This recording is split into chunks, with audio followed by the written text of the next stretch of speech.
UP panchayat चुनाव को लेकर बड़ी खबर आ रही है। आपको बता दें, यूपी में पंचायत चुनाव कब होगा, क्या क्या बदलाव इस बार पंचायत चुनाव में होने वाले हैं और किस खास वजह से कुछ जिलों के वार्डों में किया जाएगा नए सिरे से परिसीमन, किन किन लोगों को चुनाव लड़ने पर रोक लग सकती है। आज इसी विषय में एक रिपोर्ट के अनुसार जानने की कोशिश करेंगे विस्तार से। वीडियो को पूरा एंड तक देखें और आपने अभी तक हमारे चैनल को सब्सक्राइब नहीं किया है तो चैनल को सब्सक्राइब कर लें।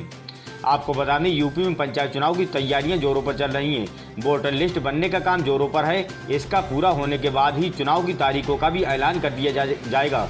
हालांकि शासन स्तर पर इसका मंथन शुरू हो गया है कि कब चुनाव कराना ठीक रहेगा। वैसे इस साल ये चुनाव नहीं होंगे, अब 2021 में ये चुनाव होगा।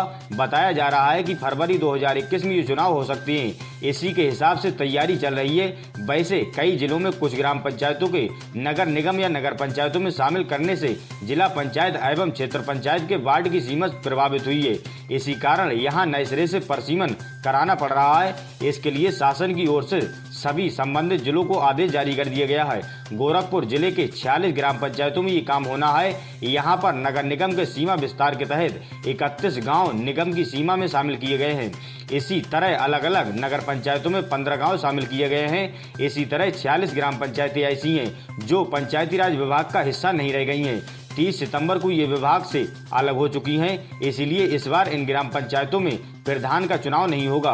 ग्राम पंचायतों के अलग होने से उससे लगे जिला पंचायत एवं क्षेत्र पंचायत के वार्ड की सीमा प्रभावित हुई है। इसका असर कुछ अन्य वार्डों पर भी पड़ रहा है।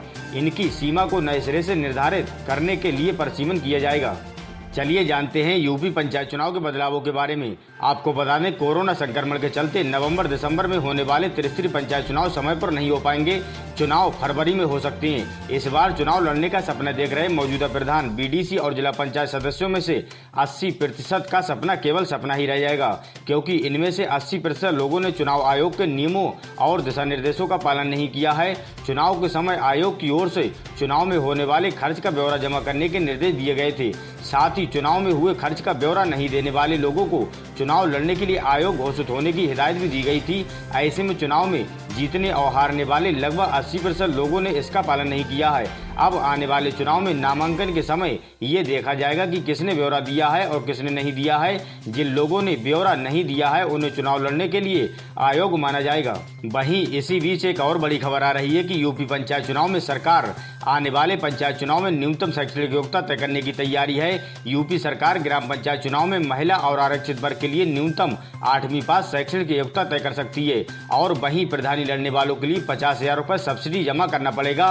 100 वोट से कम पड़ने वालों की सब्सिडी वापस नहीं की जाएगी। 2 से ज्यादा बच्चे वाले चुनाव नहीं लड़ सकेंगे। प्रत्याशी के ऊपर एक भी मुकदमा दर्ज नहीं होना चाहिए। अगर कोई चुनाव लड़ रहा है और उसके 100 वोट से कम निकलते हैं तो उसे दोबारा चुनाव लड़ने का कोई अधिकार नहीं होगा।